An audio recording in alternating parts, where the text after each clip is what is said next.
20% de los pacientes que tienen esta condición necesitan ser hospitalizados. Ahora, la pielonefritis, si eventualmente no se trata o se complica, eventualmente puede tener tasas elevadas de complicación. Entonces se habla de que hay una entidad que se llama pielonefritis enfisematosa, que vamos a ver más adelante, que se presenta en pacientes fundamentalmente diabéticos y tienen entre 20 y 80% de mortalidad. Entonces es importante entender que esto puede terminar sucediendo, y los abscesos perirrenales tienen entre 20 y 50% de mortalidad. La pielonefritis aguda no complicada, igual que la cistitis, cuando hablamos de no complicadas y complicadas, hablamos de cuando tú tienes no complicadas, cuando no hay anormalidades funcionales ni estructurales y el huésped está saludable. En cambio, hablamos de complicadas cuando tienes anormalidades estructurales o funcionales y el huésped puede estar comprometido. Y cuando hablamos de esto, en general son procesos de tipo obstructivo que puedan estar condicionando que estos pacientes tengan esta condición de infección urinaria complicada. Pueden ser por estenosis a nivel del uréter, obstrucción por piedras o condiciones médicas o metabólicas como la diabetes mellitus, que siempre agravan estos cuadros, o pacientes con insuficiencia, antecedentes de insuficiencia renal, son otro grupo de pacientes que nosotros también podemos considerar como que puedan tener infecciones complicadas. Entonces, es importante que entendamos que este es un cuadro séptico y por lo tanto febril. Entonces, una condición en general que debe hacer sospechar que un paciente tenga una pielonefritis aguda es que el paciente tenga fiebre. Entonces, siempre que estemos en un entorno de un cuadro sospechoso de una infección urinaria y haya fiebre, algo que hay que sospechar es de que ese paciente pueda tener una pielonefritis. Si asociado a esto tiene dolor lumbar, náuseas o vómitos o molestias de tipo urinario, el diagnóstico es cada vez más certero. Entonces, fiebre, dolor lumbar, síntomas irritativos, náuseas y vómitos hacen que uno tenga una sospecha de que puede haber. Y si asociado a esto hay compromiso del estado general, también. Pero es importante saber que casi un 20% de los pacientes no tienen síntomas urinarios. O sea, pueden tener fiebre, dolor lumbar, pero no tienen síntomas urinarios. Entonces, el diagnóstico diferencial de esta enfermedad es súper importante tener claro, que pueden haber otras cosas que vamos a ir viendo y describiendo más adelante. El New England Journal of Medicine, digamos, tiene el 2018, hace una revisión de pielonefritis aguda, pero básicamente les pongo alguna información en ese artículo que describe el cuadro de una mujer de 35 años que tenía síntomas irritativos como disuria urgente, fiebre, malestar general, náusea y dolor en el flanco. Entonces ella tuvo recientemente un viaje a la India y recibió por un cuadro de una gastroenteritis un tratamiento con ciprofloxacino. Llega al servicio de emergencias del hospital con 105/90, pulso de 110 y temperatura de 38.6. Y en el examen físico, dolor suprapúbico y en el flanco, y cuando le piden laboratorio, su hemograma tenía 16.500 blancos, su creatinina estaba en 1.4 y tiene una previa de 0.8, y su examen general de orina, leucocitos y nitritos. Entonces, en general, cuando estemos frente a una paciente de estas características, nosotros debemos pensar que se trata de que es una pielonefritis, y debemos considerar a las pielonefritis como enfermedades severas a las que hay que darles atención adecuada. Entonces, ¿cómo establecemos el diagnóstico? Básicamente, la principal cosa es la sospecha clínica. Entonces, ya hemos hablado, paciente con fiebre es una característica, dolor en el flanco es otra, pueden haber náuseas y vómitos y compromiso del estado general. Y en un 20% de los pacientes no tiene, pero 80% de los pacientes tienen síntomas de almacenamiento. Entonces ahí estaría la sospecha clínica. En la investigación hay que ver investigación de factores de riesgo que puedan estar condicionando, y de estas cosas hemos estado también conversando al principio de la charla. O sea, si vemos un paciente que es diabético, un paciente que está inmunodeprimido, un paciente que es niño, un paciente que es anciana, mujer que está embarazada, un paciente que recientemente ha recibido tratamiento antibiótico, un paciente que está hospitalizado, o pacientes que viven en lugares donde hay muchas bacterias, como en Bolivia, multiresistentes. Ojo con esos pacientes, ¿no? Ojo con esos pacientes. El otro tema es demostrar la infección y la localización, y básicamente esto es siempre como condición de establecer el diagnóstico y empezar el tratamiento. Todos estos pacientes hay que hacerles exámenes de laboratorio, entre ellos un general de orina, pero el patrón de oro es pedir un urocultivo que permite identificar la bacteria y además, si se identifica bacteria, saber la sensibilidad que tiene esta bacteria para este tipo de infecciones. Entonces, el urocultivo podríamos decir que es el estándar de oro en el diagnóstico de esta enfermedad.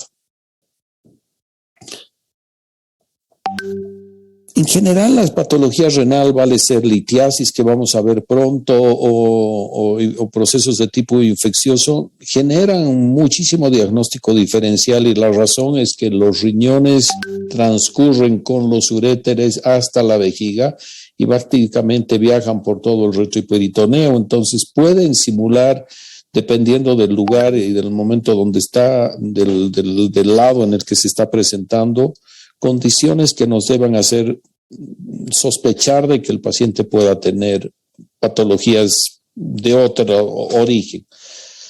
Si tú tienes un cuadro de un paciente que tiene dolor en el lado derecho, en la parte superior, asociado a esta fiebre, entonces hay que pensar si no es una colecistitis o una colangitis. Si este dolor está más en la fosa ilíaca derecha, hay que descartar que no se trate de una apendicitis aguda o eventualmente patología de origen ginecológico.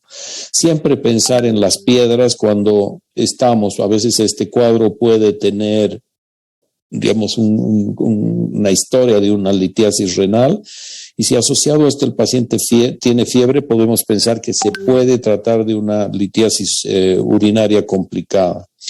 El dolor lumbar es un motivo de consulta muy común, entonces siempre que los pacientes tengan dolor lumbar hay que identificar y discriminar. Es importante el momento de examinar a los pacientes, identificar la zona donde está la musculatura lumbar con la costilla, y en ese segmento es donde se encuentran los riñones. Entonces hay que percutir inicialmente de forma muy suave, uno no puede estar golpeando con mucha severidad, porque si el paciente realmente tiene una pielonefritis, eso le va a producir un inmenso dolor. Entonces, esto hay que mirar, pero también hay que examinar la musculatura lumbar, tratando de identificar si el paciente puede tener como causa del dolor o origen de su dolor, problemas a nivel de la musculatura lumbar. Una de las cosas que orienta es que cuando tú estás examinando a los pacientes, que cuando el paciente se mueve, esto genera dolor. Esto orienta más a pensar en problemas de tipo muscular o radicular, ¿no? El paciente con problemas de tipo renal en general es un paciente que está, en general, más bien tiende a estar ciertamente inquieto, sobre todo cuando tienen cólicos renales, y estos cambios de posición, digamos, hacen sospechar, y el paciente no encuentra una posición que, digamos, ayude a aliviar su dolor, por eso se ponen inquietos. Trombosis de la vena renal, cuando ya les hablaba hace un momento de problemas ginecológicos como la enfermedad pélvica inflamatoria, y en algunos varones problemas con su próstata, también son cosas que podemos mirar e identificar como causa de estos problemas. Ahora, ayer he sido bastante incisivo y he insistido mucho en el tema de la etiología de la causa de estos problemas de tipo infeccioso, y es bueno, digamos, leer lo que dice la literatura, pero en líneas generales también es súper bueno saber qué está pasando con el lugar donde tú ejerces tu trabajo, ¿no? Qué bacterias están y cómo son los índices de resistencia. Y ayer hemos podido ver que solamente 9% de los pacientes no tienen, o sea, son multisensibles sin ningún tipo de mecanismo de resistencia. Los otros tienen algún mecanismo, pero estamos empezando a ver cada vez más estas bacterias que son beta-lactamásicas de espectro extendido, o cepas BLE. Entonces, Esas cepas en general tienen resistencia a las cefalosporinas, a las quinolonas, a las aminopenicilinas, a las penicilinas en general. Y es importante que sepamos identificar a este grupo de pacientes y poderlos eventualmente tratar con el antibiótico adecuado. Pero coincidimos en que la Escherichia coli es el número 1, Klebsiella número 2, estafilococo. Entonces, básicamente estamos nosotros parecidos. Entonces, cuando uno mira esto, es importante entender que cuando ves otras fuentes de información como Sanford Guide, esta mañana revisaba esta que es una fuente del 2020, también enterobacterias como Escherichia coli, Klebsiella y Proteus son las causas más comunes. Después enterococo, sobre todo en pacientes ancianos o que han recibido previamente antibióticos.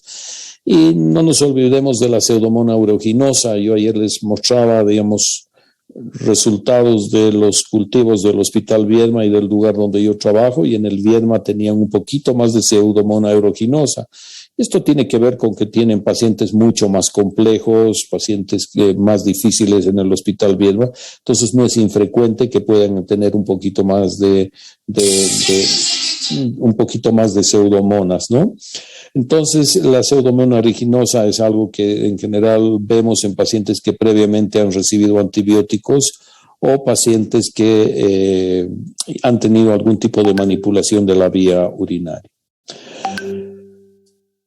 No dejen de sorprenderse si tú hoy miras y pides y solicitas exámenes de orina y puedes ver aquí 85 leucocitos por campo, casi eritrocitos y células epiteliales. No ves regular cantidad de bacterias, pero cuando miras los cultivos, son estos cultivos con más de 100,000 colonias de estas cepas con mecanismos de resistencia, beta-lactamasa de espectro extendido o PLE. Y cuando miras, todas estas son las resistencias que tienen. Tienen resistencia, digamos, al ácido nalidíxico, por lo tanto, vas a tener a todas las quinolonas floradas y no floradas, tienes las aminopenicilinas, y tienes a las cefalosporinas de tercera generación, y también vas a tener resistencia a sulfamethoxazol y trimethoprim. Y cuando miras en líneas generales, estos pacientes son solo sensibles hoy en Cochabamba a amicacina o gentamicina, vale decir aminoglucósidos, los carbapenem, sinipenem, veropenem, ertapenem, o también la nitrofurantoína sigue siendo sensible, algo que ayer habíamos comentado. Entonces, en general, las infecciones no complicadas, la gran mayoría son por Escherichia coli, como hemos visto. Después están Klebsiella, Pseudomonas, Proteus y otros, pero ayer también les he comentado cómo van las posibilidades de infecciones en los pacientes donde yo trabajo, y básicamente la gran mayoría de estos, el 82%, son producidas por Escherichia coli, y esto es algo que hay que tener presente. Y también les he mostrado ayer un poco cómo está la sensibilidad. Entonces, siempre uno empieza con un tratamiento empírico, entonces es bueno saber qué está pasando con los gérmenes que están produciendo tus infecciones, y por otro lado, cuán sensibles son estos gérmenes a los antibióticos que tú tienes disponibles en tu medio de trabajo. Entonces, esto es bien importante saber. La otra cosa que uno tiene que definir el momento de evaluar a estos pacientes que tienen fiebre, dolor lumbar, compromiso de su estado general y náuseas y vómitos, y pueden presentar o no síntomas irritativos, uno está sospechando de una pielonefritis. Entonces uno en general valora a estos pacientes, les pide laboratorios después de haber hecho exámenes, y eventualmente si uno está con la sospecha de que se trata, porque el general de orina tiene leucocitos eventualmente, no sé, 50 o 70 o 100 por campo y bacterias abundantes, y su general de sangre te habla de que tiene una leucocitosis con desviación izquierda, y eventualmente le pides un PCR y la proteína C reactiva está positiva, entonces tú tienes altas sospechas de que este paciente tienes un cultivo que está en curso. La pregunta es, ¿este paciente se debe o no se debe hospitalizar?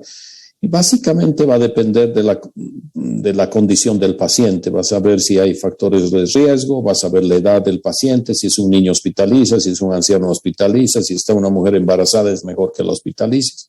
Pero si es gente que está en un rango de edad entre, no sé, pues los 15, 20 y los 50, 60 años y en buenas condiciones, en general estos pacientes los puedes manejar de forma ambulatoria, ¿no? Entonces, si no hay factores de riesgo, no tienes por qué hospitalizar a estos pacientes.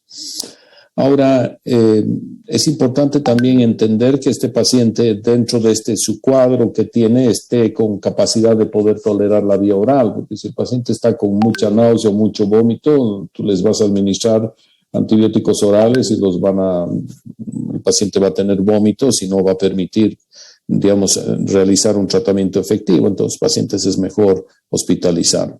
El otro, estamos sospechando que es una infección urinaria complicada, definitivamente sí, y definitivamente sí hay que hospitalizar a estos con infecciones urinarias complicadas, ¿no? Sabes que este paciente tiene antecedente de o recientemente ha sido tratado en otro centro, ha estado recibiendo antibióticos recientemente, tiene historia de litiasis, tiene historia de enfermedad renal crónica, es diabético, está inmunosuprimido, toma corticoides. Es mejor que a esos pacientes los hospitalices, ¿no? No tienes una certeza de qué es lo que está pasando con ese paciente, tal vez vale la pena, es mejor dejarlo. Ahora, si tú ves de entrada que tu paciente está severamente enfermo, o sea, no dudes, es mejor que a ese paciente lo hospitalices, ¿no? Y como habíamos hablado de embarazos o comorbilidad, entonces no hay pues una receta común para todos los pacientes, no hay un prototipo de paciente en general. De ahí está un poco la habilidad que se tiene para poder ver y hacer y definir qué es lo que vas a hacer. Entonces, esto es algo que tienen que ustedes ir evaluando al momento de estar viendo al paciente. Otra pregunta que nos debemos hacer es, de entrada pedimos exámenes por imágenes y la respuesta usualmente no está indicado. ¿Y cuándo está indicado? Cuando sospechas de que el paciente tenga algo complicado, ¿no? Ahora, si tú estás viendo de entrada que este paciente está llegando con un shock séptico o una sepsis, entonces es mejor que este paciente lo mínimo partas haciendo una ecografía o eventualmente una tomografía, y puede ser una tomografía con y sin contraste para evaluar posibles causas de que estén condicionando este cuadro de sepsis, ¿no? Ahora, si tú estás viendo que el paciente llega y tu cultivo te sale que es una pseudomona, una proteus, una Klebsiella, es mejor que evalúes que no haya nada detrás de eso, no vaya a haber una litiasis o algo. El paciente tiene antecedentes de litiasis, también es otra condición que tú también debes evaluar, y si estás sospechando de que el paciente asociado a este cuadro febril de compromiso de su estado general tiene piedras, es mejor que sus pacientes los evalúes, les pides una ecografía, una tomografía y evalúes si no tienen esto, ¿no? Esto es súper importante. Ahora, resulta que el paciente tiene fiebre que no se resuelve después de 2 o 3 días. Yo a sus pacientes siempre les pido una ecografía, y una cosa que es bien interesante ver es que a veces tú pides una ecografía, no hay nada, pides una tomografía y en la tomografía se ve una imagen sospechosa de un absceso renal. Entonces, en esos pacientes es mejor tratarlos en forma... o sea, pedirles exámenes en forma precoz, ¿no? Si estás sospechando. Ahora, si tu paciente estaba yendo bien y empieza a decaer, o sea, el paciente empieza a bajar su cuadro de fiebre y después vuelve a hacer cuadro de fiebre, es mejor que a esos pacientes los evalúes. Ayer hemos hablado también un poco de qué pasa con los varones. En los varones era extremadamente infrecuente, sobre todo en menores de 50 años, encontrar infecciones urinarias, pero hoy día, por la actividad sexual anal hetero o homosexual, los pacientes tienen más, o sea, hay varones que tienen más este problema. Entonces es importante que evaluemos en los pacientes el antecedente para ver cómo enfocar el manejo. Y los niños con cuadros febriles también son niños que los tenemos que evaluar siempre. Ayer hemos comentado de que los niños, cuando hacen infecciones, los menores de 5 años, y estas infecciones están asociadas a fiebre, en los niños producen cicatrices renales, o sea, van perdiendo función en el riñón, Y por otro lado, los niños pueden desarrollar, cuando son adultos, hipertensión arterial de origen renovascular secundaria a estas infecciones. Entonces, a los niños siempre hay que evaluarlos.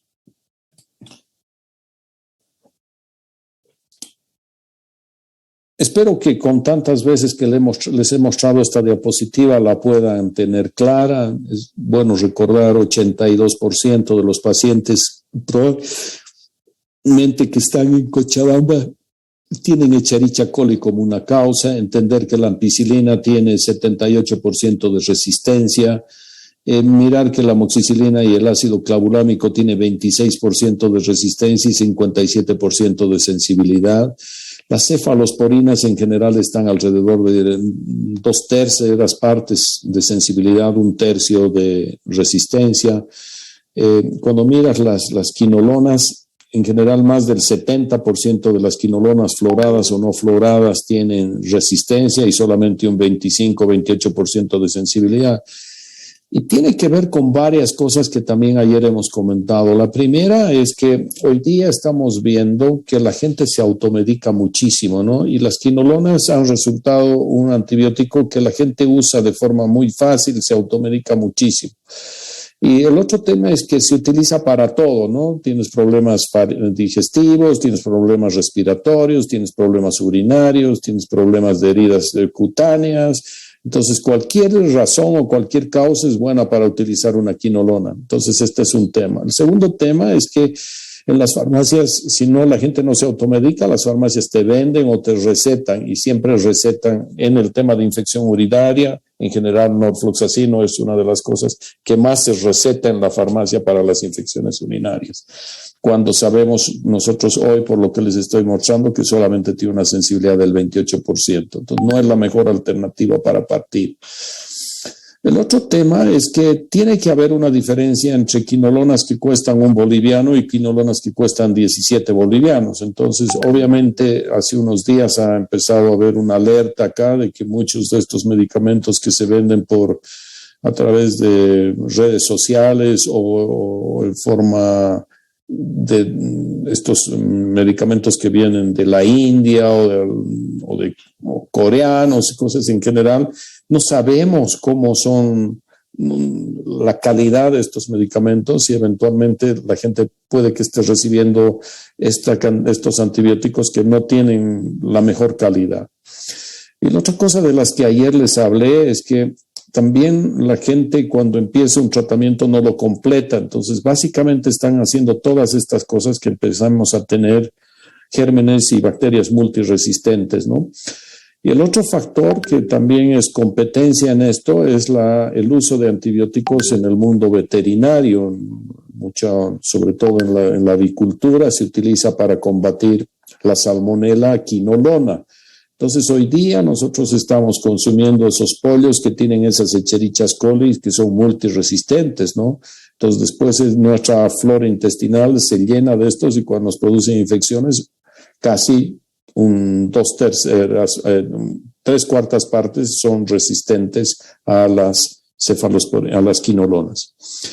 Entonces, la nitrofurantoína tiene una excelente sensibilidad, pero para la pielonefritis no sirve porque no se impregna en el parénquima renal. Entonces, este es un detalle súper importante de explicar.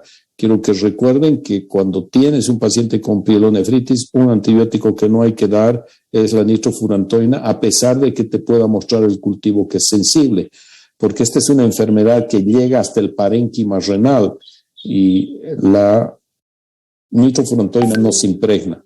Entonces, alternativas son las quinolonas o los aminoglucósidos, donde estamos viendo que la gentamicina tiene como 75% de sensibilidad y la emicacina 90%. Entonces, estas me parecen que son una gran alternativa. Los carbapenémicos, imipenem, carbapenem, ertapenem, también son alternativas súper interesantes. Y sobre todo en pacientes que tienen pseudomonas, piperacilina con tazobactam también es una alternativa bien interesante para pensar en dar, ¿no? Ahora, cuando vemos que nos dice up to date, en general nos dice que si se trata de un paciente al que lo vamos a manejar de forma ambulatoria, una alternativa interesante es dejar levofloxacino o ciprofloxacino, vale decir quinolonas. Entonces, lo que podemos sacar en función a lo que les he mostrado, que no es una alternativa interesante para manejar acá en nuestro medio, ¿no? Y como otras alternativas te habla del trimethoprim y sulfametoxaceol o la cefpodoxima o la amoxicilina. Entonces, cuando uno mira esto, tú puedes ver que en general no son las mejores alternativas. Entonces, si me preguntan qué alternativas, vuelvo a insistir en cosas que les he comentado hace un momento. Primero, el pilar del diagnóstico y del tratamiento es hacer un general de orina con cultivo. Entonces, una vez que has tomado eso, empieza a dar antibióticos. Una alternativa, si quieres dejar algo oral, podría ser dejar una cefalosporina de tercera generación como la cefixima, 400 miligramos al día. Me parece que esa es una alternativa más interesante.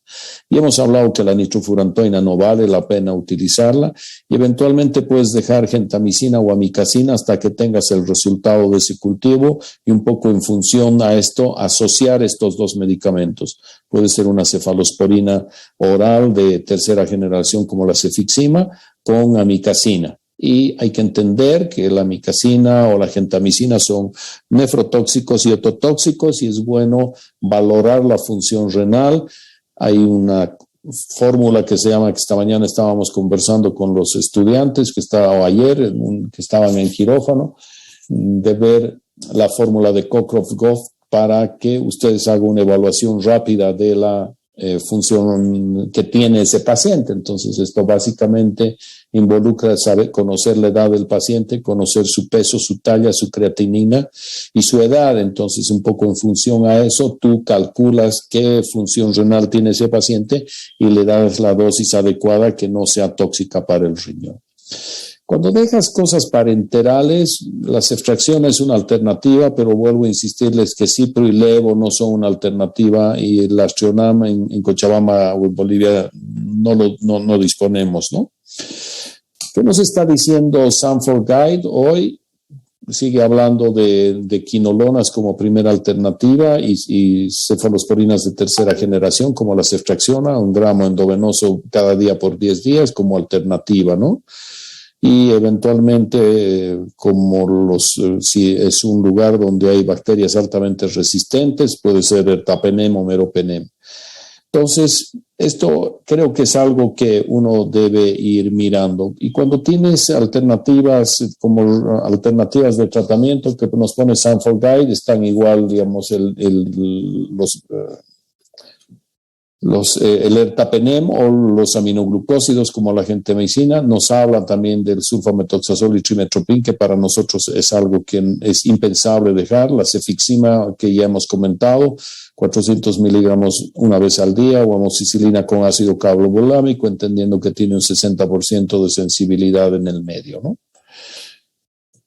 Otro tema que hay que mirar es cuántos días de tratamiento y en general, digamos, se cree que hay que pensar entre 7 y 14 días para las infecciones urinarias no complicadas, ¿no? Y esto es lo que hay que pensar y en general a estos pacientes hay que irles haciendo seguimiento, viendo cómo se está comportando su hemograma, la segunda cosa, cómo está comportándose su proteína C reactiva y en función a eso un poco definir y ver qué es lo que va a suceder con el tratamiento, si lo vas a detener ahí porque el paciente clínicamente está mejor, porque los laboratorios están adecuados, o eventualmente si todavía hay compromiso del estado general del paciente o eventualmente notas que tiene alterados sus laboratorios, extender un poco más de tiempo el tratamiento.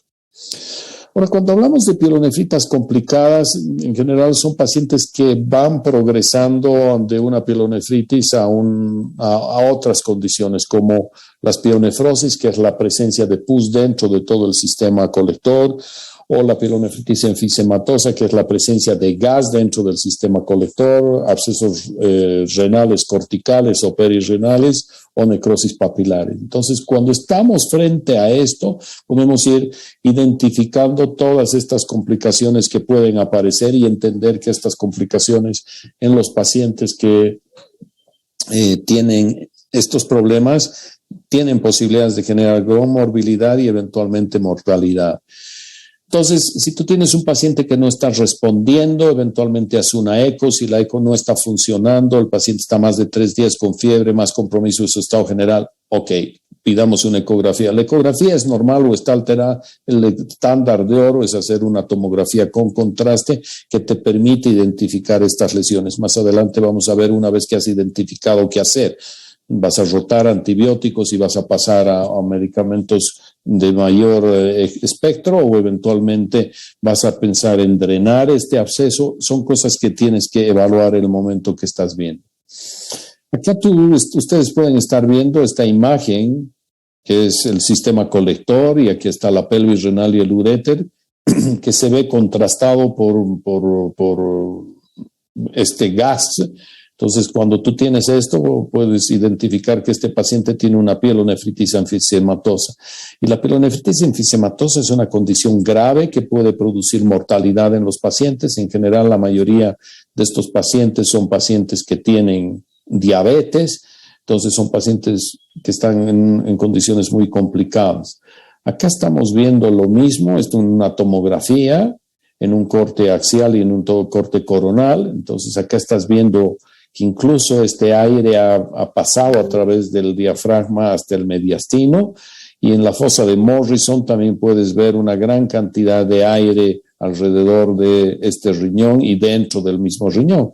Este paciente tienes que desfocarlo rápidamente, drenar todo esto, porque si no vas a perder el paciente, ¿no? Y dejar antibióticos, recultivar secreciones y eventualmente ayudar a resolver. La necrosis papilar es cuando se destruyen las papilas de los cálices renales, y en general estos procesos se van liberando, estas papilas van produciendo cuadros de obstrucción. Es muy común en gente que abusa de los antiinflamatorios no esteroideos, en un contexto de paciente infectado y diabético. Esto es una condición también de extrema gravedad, y la obstrucción por la liberación de estas papilas condiciona un cuadro también de una gran gravedad.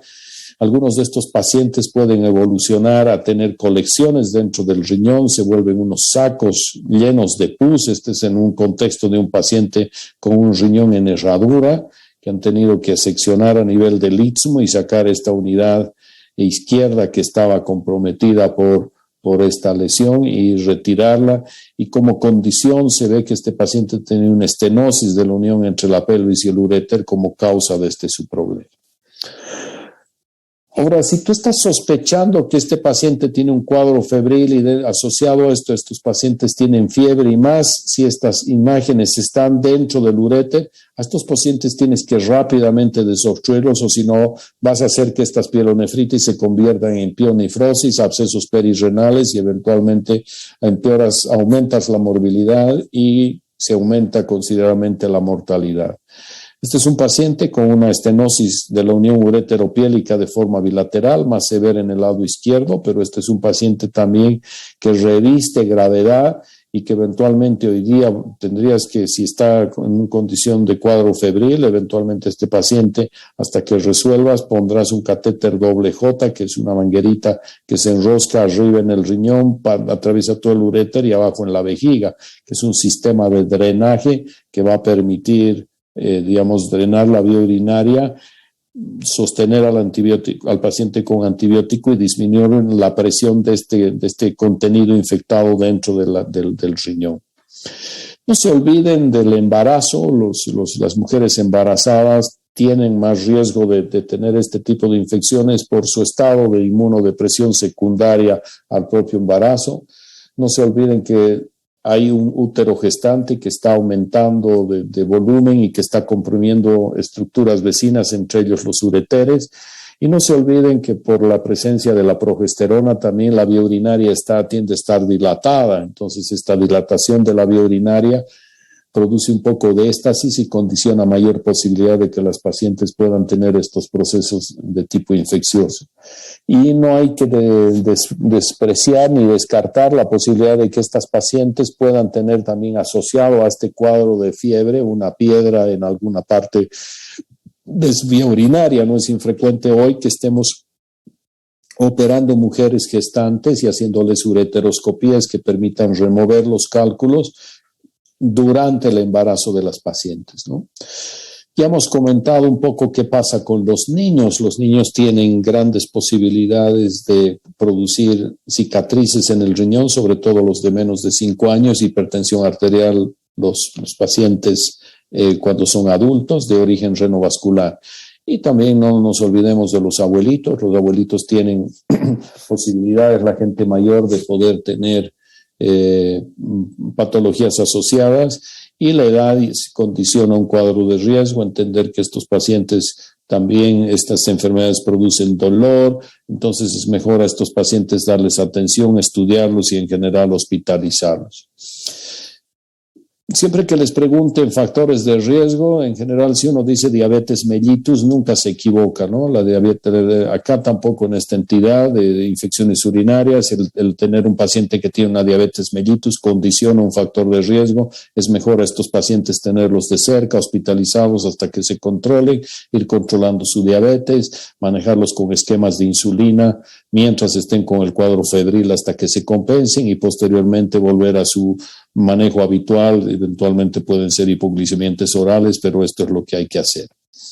Entonces, en general, no se olviden: fiebre de más de 38 grados, dolor lumbar, náuseas, vómitos, síntomas irritativos urinarios que pueden o no estar presente, 80 presente, 20 no, y compromiso del estado general. Entonces, en general, las bacterias son estas que hemos visto. Siempre hemos comentado que el estándar de oro para el manejo de esto es pedir un urocultivo y que te permita, si es que crece un germen, identificar la sensibilidad de las bacterias. Y todos estos pacientes hay que hospitalizarlos, reposo, antipiréticos, analgésicos, antieméticos y líquidos parenterales, ¿no? Hemos hablado de un poco las opciones de tratamiento. También he comentado que no se debe usar la nitrofurantoína, pero si a mí me permiten sugerir, para empezar, yo partiría con una cefalosporina en estos pacientes de riesgo de tercera generación. Puede ser ceftriaxona o cefotaxima, o si estoy pensando que es una pseudomona, utilizaría ceftazidima. Y utilizar aminoglucósidos, puede ser gentamicina o amikacina, y partiría con esto. Y si eventualmente veo que el paciente no está respondiendo, espero el resultado del cultivo, veo qué pasa, y si todavía no lo tengo, girar un poco hacia carbapenémicos, imipenem, meropenem, ertapenem. Estas son las alternativas. No se olviden de esto que hemos estado comentando. Voy a insistir permanentemente: la gran mayoría de nuestras bacterias son por Escherichia coli. No se olviden que no todos los pacientes tienen cultivos positivos. Hemos visto de que 27 son positivos, 73 son negativos. La gran mayoría son mujeres, 76 son de los cultivos que se hacen en la organización donde yo trabajo, son mujeres, y 24% son varones. El otro tema importante es ver que la mayoría de los pacientes, yo diría que el 80-90% de los pacientes es entre los 20 y los 80 años, con la gran mayoría entre 60 y 80, 60 y 100. Entonces acá están la gran mayoría de los pacientes.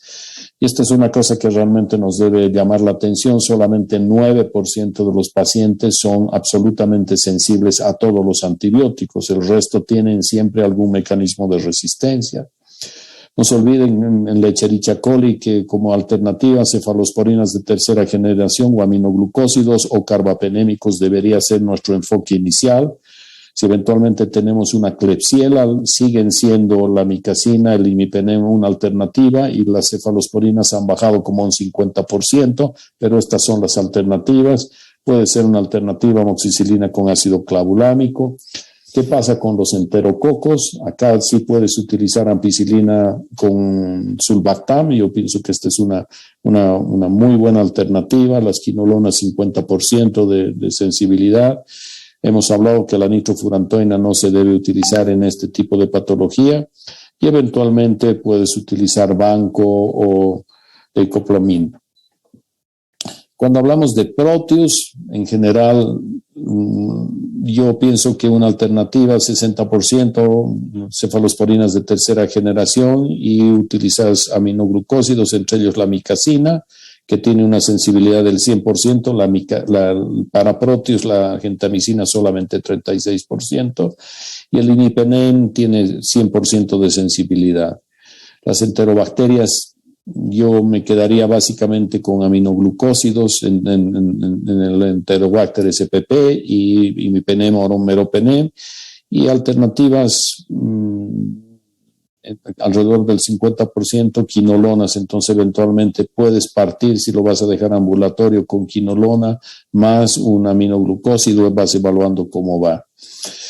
Entonces, los pacientes con infecciones urinarias complicadas también pueden presentar, hay que entender, bacteremia, sepsis, disfunción de algunos órganos y sistemas, shock, insuficiencia renal y eventualmente muerte. Entonces, ojo con estos pacientes, ¿no? Y obviamente esto es mucho más común si sucede en pacientes que tienen obstrucciones del tracto urinario, han sido instrumentados recientemente, tienen anomalías del tracto urinario, o pacientes con edad avanzada o diabetes. Entonces, el tratamiento a veces es hacer la extracción de este órgano, que es un riñón, que es básicamente una cáscara de riñón llena de pus, con una unión ureteropiélica obstruida. Entonces, mejor a este paciente hacerle una nefrectomía. Los abscesos puedes tener dos opciones. Una es dejar antibióticos y ir monitorizando cómo va, si va respondiendo. Eventualmente hay un porcentaje que pueden responder. Si están accesibles y no están muy tabicados, eventualmente a estos pacientes les puedes hacer una punción percutánea y drenar. O eventualmente a estos pacientes, si tú estás viendo que no están funcionando este procedimiento percutáneo, es mejor, si tienes varias cavidades como estas, es entrar y ver si se pueden drenar las colecciones, o en algunos casos terminas haciendo extracción de estos órganos abscedados, porque si no tomas estas decisiones, eventualmente puedes perder los pacientes. Los catéteres WJ son estos. Básicamente son unos catéteres que tienen memoria en sus extremos. Los subes montados sobre esta guía ureteral, que es esto que estoy mostrando con la flecha en la imagen de la derecha abajo. Esto, una vez que la guía ha subido hasta el riñón, montas por encima el catéter, y cuando retiras la guía se enrosca arriba y se enrosca abajo. Entonces queda enroscada en la pelvis renal y en el uréter. Y estos se llaman catéteres ureterales o WJs. Y la realidad es que yo creo que si uno mira hitos en la urología, hitos que han marcado la urología, definitivamente la invención del catéter WJ es uno de ellos, ¿no? Que ha ayudado a resolver muchísimos problemas y a salvar muchas vidas. Si no puedes colocar un catéter WJ, eventualmente puedes hacer una punción y eventualmente drenas esta colección, y vas viendo cómo evoluciona, y si eventualmente se logra resolver, el manejo percutáneo es otra alternativa. Las guías de la Asociación Americana de Urología del año pasado nos hablan sobre quinolonas, que para nosotros no es una alternativa. Probablemente alternativas sean cefalosporinas de tercera generación, dependiendo del germen amoxicilina con ácido clavulánico. Para nosotros, en general, más la amicacina que la gentamicina, pero la semana pasada conversaba con la doctora, que es la responsable del laboratorio donde yo trabajo, y ella me decía que este año hemos empezado a ver un poquito más de resistencia en amicacina, y eso preocupa, y si no utilizamos imipenem, oropenem o ertapenem. Entonces ahí estarían como nuestras alternativas en los pacientes urológicos. Entonces, ya casi para terminar, cuando tú tienes un paciente con una pielonefritis severa, debes sospechar cuando no responde al tratamiento. Ya les hablé hace un momento de la eritrosedimentación alta o la proteína C reactiva mayor a 3, son cosas que deben hacer sospechar, o patologías que estén asociadas como diabetes o pacientes inmunocomprometidos, o pacientes que ya tienen historia de obstrucciones o antecedentes de litiasis. Estos pacientes de entrada debes considerarlos pacientes severos. Estas infecciones complicadas, en general debes resolver las complicaciones y tratamientos antibióticos en general prolongados de 14 a 21 días. No sé si tienen alguna pregunta.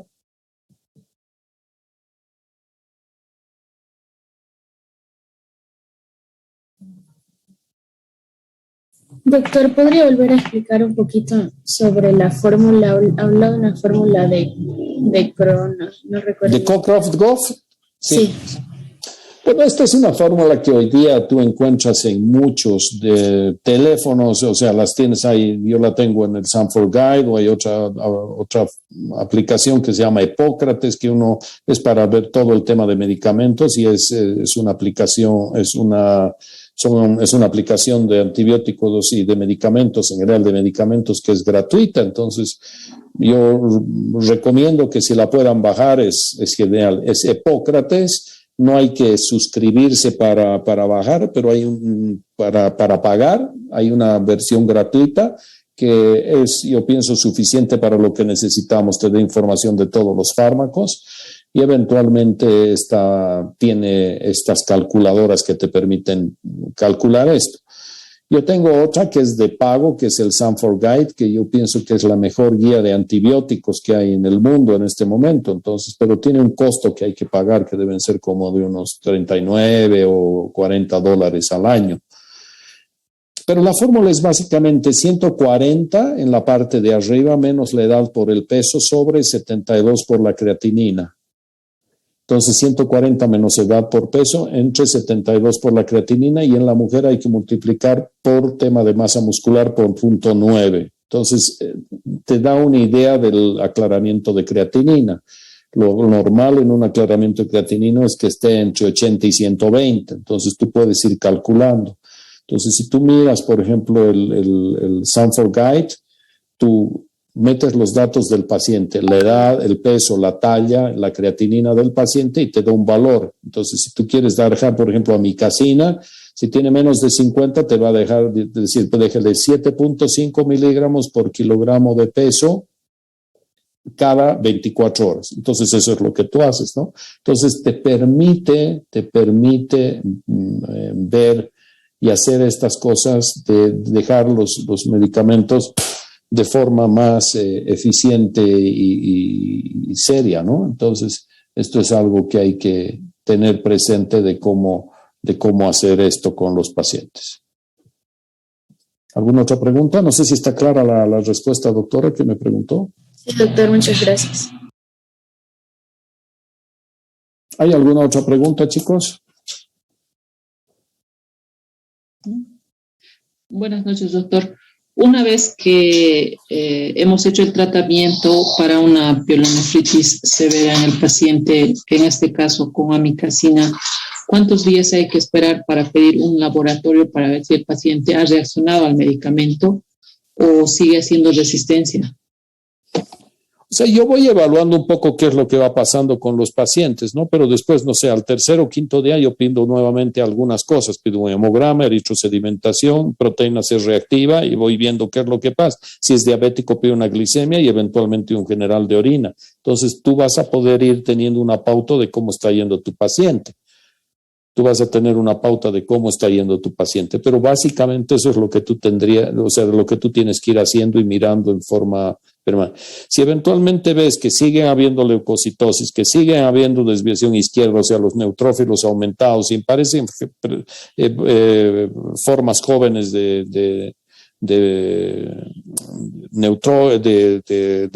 te aparecen callados, por ejemplo, ojo con esos pacientes. Si tu eritrosedimentación está elevada, ojo. Si la proteína C reactiva sigue elevada, no suspendas el tratamiento antibiótico. Y si tu examen general de orina está patológico, ahora, por el contrario, tu paciente ha mejorado, su condición general está mejor, le pides un hemograma, es normal, su eritrosedimentación está mínimamente elevada, la proteína C reactiva negativa, el examen general de orina es normal. O sea, tú un par de días más, has completado 7 a 10 días de tratamiento, suspendes. Mira también si hay factores de riesgo. Es un paciente que tiene factores de riesgo porque es diabético, porque es anciano, porque es sistema inmunosuprimido. No te apures en suspender antibióticos, deja unos días más. ¿Alguna pregunta más?